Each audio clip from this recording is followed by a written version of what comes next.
Épître aux Éphésiens de saint Ignace.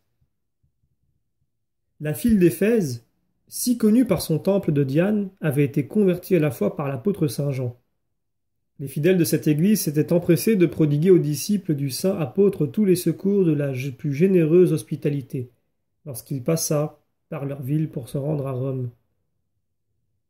Saint Ignace commence par leur témoigner sa reconnaissance, puis il les invite à fuir toute division, à vivre étroitement unis à l'évêque et aux prêtres, à ne point se séparer de leur assemblée ni de l'autel où l'on participe au pain de Dieu, aliment d'immortalité, antidote contre la mort, gage d'une éternelle vie. Il les félicite de s'être opposés à ces faux frères qui voulaient semer chez eux l'erreur. Saint Athanase a cité le beau passage où saint Ignace distingue si clairement en Jésus-Christ deux natures et qui confond d'avance l'hérésie d'Eutychès. Jésus-Christ, tout à la fois chair et esprit, créé et éternel. Dieu dans l'homme, vraie vie dans la mort. Le début de chaque épître renferme de grands éloges à chacune des églises auxquelles elle s'adresse. Tel est celui de l'Épître aux Éphésiens. Ignace, surnommé Théophore, à l'église d'Éphèse en Asie, comblé de bénédictions par la munificence de Dieu le Père, prédestiné avant tous les siècles à une gloire permanente, immuable, uni étroitement à lui, et choisi en vertu des mérites réels de la passion par la volonté du Père et celle de Jésus-Christ notre Dieu. À cette Église surnommée bienheureuse à si juste titre, et par sa grâce toujours pure, salut et abondance de bénédiction en Jésus-Christ. Je me réjouis en Dieu, du beau nom que vous portez et qui vous appartient à si juste titre. Grâce à votre foi et à votre amour pour Jésus-Christ, dont vous êtes les fidèles imitateurs, vous vous êtes montrés à mon égard sous tous les rapports des frères pleins de zèle et de tendresse. Aussitôt que vous avez appris que j'arrivais de Syrie, chargé de fer pour le nom chrétien et pour l'espérance qui nous est commune, vous vous êtes empressés de visiter mes chaînes. J'espère obtenir par vos prières le bonheur de combattre à Rome contre les bêtes féroces, et de pouvoir, par cette grâce du martyr, me montrer un véritable disciple de celui qui s'est fait victime et qui s'est offert en sacrifice pour nous. J'ai reçu toute votre multitude en la personne d'Onésime, dont la charité est au-dessus de toute expression. C'est votre évêque visible. Je le prie de vous aimer avec la tendresse de Jésus-Christ et je vous recommande de travailler à vous rendre semblable à lui. À l'égard de Bourrousse, compagnon de mes travaux et votre diacre selon Dieu, qui a comblé de ses bénédictions, je désire qu'il reste près de vous pour la gloire de votre Église et celle de votre évêque. Crocus, si digne de Dieu et de vous, que j'ai reçu comme un modèle de votre charité, m'a consolé dans toutes mes tribulations. Puisse-t-il l'être aussi dans toutes les siennes. C'est une grâce que je demande pour lui, ainsi que pour Burrus, Euplus et Fronton. Par eux j'ai vu toute votre tendresse par vos frères. Et si j'en suis digne, Dieu m'accordera de vous voir vous-même et de jouir à jamais de votre présence. Ne négligeons rien pour procurer la gloire de Jésus-Christ qui nous a tant honorés, et tâchons, dans un même esprit d'obéissance, d'arriver à la perfection. Dès lors, ayons tous les mêmes pensées, les mêmes sentiments, le même langage, et soumis à l'évêque et aux prêtres, travaillons sans cesse à nous sanctifier. Je ne prétends pas ici vous commander comme si j'étais quelque chose. Bien que chargé de chaînes pour Jésus-Christ, je suis loin d'être parfait. Je n'en suis encore qu'aux premiers éléments, et c'est à mes maîtres que je parle. Aussi, ai-je besoin d'être aiguillonné par vos leçons, par votre foi, votre courage, votre patience.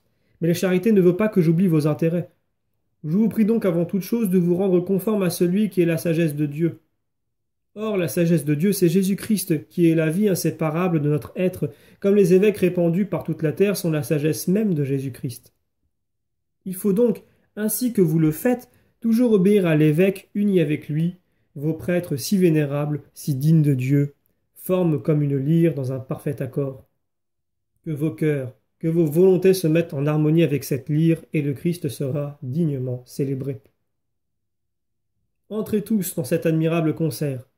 Que l'hymne du Seigneur reçoive son unité du concours et de l'accord de vos cœurs. Que toutes les voix n'en fassent plus qu'une pour chanter par Jésus-Christ la gloire du Père qui se plaît alors à nous entendre, parce qu'il reconnaît à cette union les vrais membres de son Fils. Il est donc de votre intérêt de ne jamais sortir de cette unité si belle qui vous identifie avec Dieu même. Si dans le court espace de temps que j'ai passé avec votre évêque, j'ai pu me lier avec lui d'une manière si étroite, toute spirituelle et non purement humaine, combien je vous estime plus heureux, vous qui lui êtes dès longtemps unis comme l'Église l'est à Jésus-Christ et Jésus-Christ à son Père, et qui faites régner en tout par cette union la plus belle harmonie. Qu'on ne s'y trompe pas. Se séparer de l'autel, c'est se priver du pain de vie. Si la prière de 2 personnes est si puissante, combien est plus encore celle qui se fait avec l'évêque, avec toute l'Église. Fuir l'assemblée des fidèles, c'est afficher l'orgueil, s'excommunier soi-même et prononcer sa propre condamnation. Il est écrit « Dieu résiste aux superbes ». Nous ne serons soumis à Dieu qu'autant que nous le serons à l'évêque. Plus nous trouvons de gravité dans l'évêque, plus nous lui devons d'égard. Tout homme envoyé par le père de famille pour gouverner sa maison doit être reçu avec le même respect que le père de famille lui-même. Il faut donc voir le Seigneur dans l'évêque. Du reste, Onésime donne les plus grands éloges à la décence, à l'ordre parfait qui règne parmi vous. Je sais de lui que vous vivez tous selon la vérité, que vous ne laissez point pénétrer chez vous l'hérésie, que vous n'écoutez personne plus que Jésus-Christ, qui seul parle selon la vérité. Il existe des hommes d'une insigne mauvaise foi. Partout où ils passent, ils se parent du nom de chrétiens et déshonorent Dieu par leurs œuvres. Fuyez-les comme des bêtes dangereuses. Ils ressemblent à ces animaux que tourmente la rage et qui mordent à la dérobée. Évitez-les avec d'autant plus de soin que leurs blessures sont plus difficiles à guérir. Nous n'avons contre elles qu'un seul médecin, tout à la fois chair et esprit, créé et éternel. Dieu dans l'homme, vraie vie dans la mort, né de Marie et de Dieu, passible d'abord et maintenant impassible, et ce médecin, c'est Jésus-Christ. Soyez toujours comme aujourd'hui inaccessibles à la séduction, car vous êtes tout à Dieu. Dès que vous ne vous mêlez à aucune discussion qui puisse faire déchirement, ne vivez-vous pas selon lui? Et moi, que suis-je parmi vous? L'opprobre, la souillure qu'il faut enlever d'un si beau corps pour laisser toute sa pureté à cette église d'Éphèse, célèbre à jamais. Songez que l'on ne peut vivre selon la chair et faire les œuvres de l'esprit, et que les œuvres de l'esprit ne s'allient point avec celles de la chair, pas plus que les œuvres de la foi avec celles de l'infidélité. Songez que l'on ne peut vivre selon la chair et faire les œuvres de l'esprit, que les œuvres de l'esprit ne s'allient point avec celles de la chair, pas plus que les œuvres de la foi avec celles de l'infidélité. Mais heureusement, chez vous les œuvres même de la chair se trouvent selon l'esprit, parce que vous faites tout en Jésus-Christ, notre Seigneur. J'ai su que des hommes d'une mauvaise doctrine ont passé par votre ville, mais vous ne leur avez pas permis de la répandre. Vous vous êtes bouché les oreilles pour n'y pas laisser entrer la funeste semence. On peut dire de vous que vous êtes des pierres du temple de Dieu le Père. Oui, de vraies pierres du temple de Dieu, taillées pour former cet édifice, vous servant de l'instrument de Jésus-Christ, je veux dire sa croix, et de l'Esprit Saint comme d'un câble pour vous élever. La foi est votre guide et la charité, la foi par laquelle vous allez à Dieu. Voyageurs qui marchez tous ensemble dans cette voie, vous portez en vous comme dans un temple Dieu le Père, le Christ, l'Esprit Saint et l'ornement du temple. C'est la pratique des préceptes du Seigneur. Ce qui me remplit d'allégresse, c'est de pouvoir par cette lettre m'entretenir avec vous et mêler ma joie à la vôtre de ce que vous, plaçant toujours regard de l'autre vie, vous n'aimez que Dieu seul ici-bas. Vous ne cessez aussi de le prier pour les autres. Espérons que la voie de la pénitence leur fera trouver le Seigneur. Faites en sorte qu'au moins ils aient toujours devant les yeux la leçon vivante de vos exemples. Opposez la douceur à la colère, l'humilité à l'orgueil, les prières aux malédictions, la constance de la foi à l'esprit d'erreur, la douceur à la barbarie. Travaillons dès lors, non pas à les imiter, mais à leur prouver par notre tendresse qu'ils trouveront toujours en nous des frères. Soyons de véritables imitateurs de Jésus-Christ. Rivalisons à qui saura mieux supporter l'injustice et le mépris.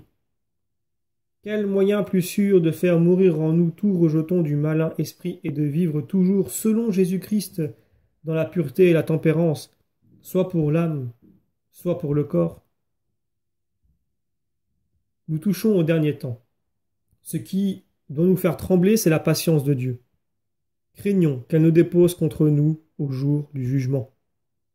Il nous faut ou redouter la colère qui menace dans la vie future, ou chérir la grâce qui s'offre dans la vie présente. Vous ne trouverez celle-ci qu'en Jésus-Christ pour aller à la vraie vie. N'aimez donc que lui, lui pour qui je porte ses chaînes. Ce sont à mes yeux des perles spirituelles. Puissent vos prières m'obtenir de ressusciter avec cette glorieuse parure. Je vous les demande. J'en ai besoin pour avoir part un jour à l'héritage des chrétiens d'Éphèse qui jamais, grâce à la vertu de Jésus-Christ, n'ont dévié de la doctrine des apôtres. Je sais qui je suis et à qui j'écris. À moi la condamnation, à vous la miséricorde. Pour moi les périls, pour vous la sûreté. Votre ville est le passage de ceux qui vont à la mort pour Jésus-Christ, et vous êtes les imitateurs de Paul parvenus à la sainteté, élevés à la gloire du martyr et dignes de tout son bonheur. Serais-je assez heureux pour être placé à ses pieds lorsque je jouirais de mon Dieu? Toute sa lettre montre à quel point vous occupiez sa pensée devant le Seigneur. Aimez à vous réunir souvent pour louer Dieu et lui rendre grâce. Par ces réunions fréquentes, vous affaiblissez les forces de Satan. Cet accord, dans un même esprit de foi, déjoue toutes les ruses qu'il emploie pour nous perdre. Rien n'est préférable à la concorde. Elle fait cesser la guerre du ciel et de la terre. Toute obscurité disparaît devant une foi vive en Jésus-Christ et un tendre amour pour lui. L'une est le principe, l'autre la fin de la vraie vie. Le principe, c'est la foi. La fin, c'est la charité. Ces vertus dont nous venons de montrer l'union se rapportent à Dieu. Les autres concourent avec elles à rendre l'homme meilleur. La profession de la foi est incompatible avec le péché, la possession de la charité avec la haine. L'arbre se fait connaître à ses fruits, le chrétien à ses œuvres. On est chrétien non par cette profession extérieure du moment, mais par l'efficacité de la foi qui allait persévérer jusqu'à la fin. Il vaut mieux se taire et être chrétien en effet, que parler et ne l'être pas. Il est bon d'enseigner, mais il faut pratiquer ce qu'on l'on enseigne. Nous n'avons qu'un seul maître.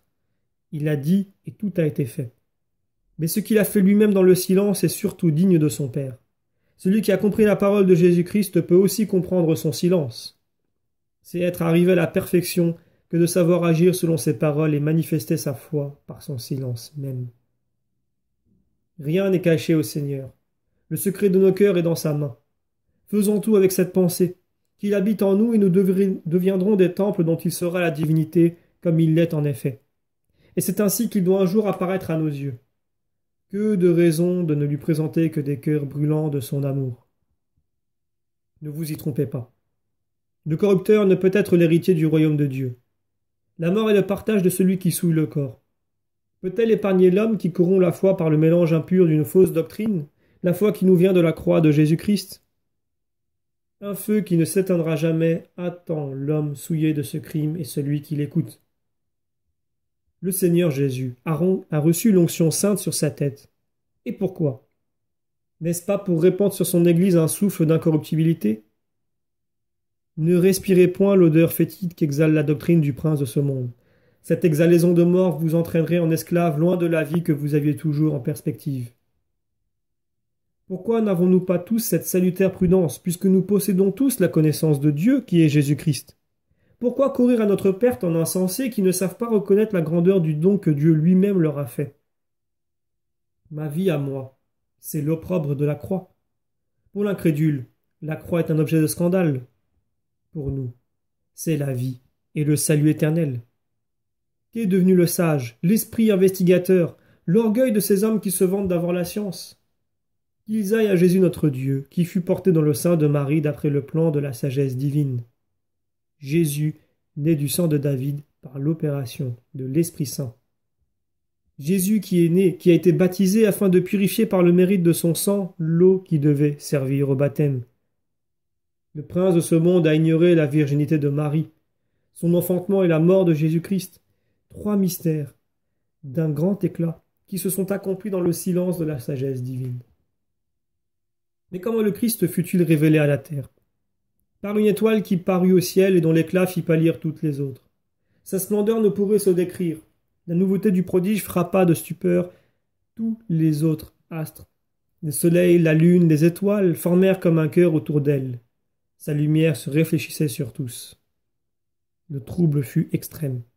On se demandait d'où pouvait venir un phénomène si étrange.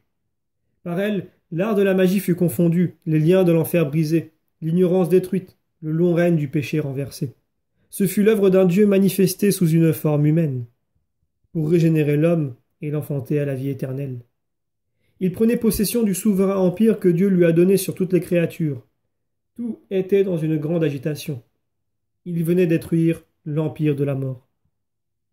Si j'en suis trouvé digne par Jésus-Christ à la faveur de vos prières et que ce soit sa volonté, dans une seconde lettre que je me propose de vous écrire, je vous développerai ce que je n'ai fait qu'ébaucher concernant le nouvel homme, Jésus-Christ, la foi qui vient de lui, son amour pour nous, sa passion et sa résurrection, surtout si le Seigneur daigne m'éclairer de ses lumières.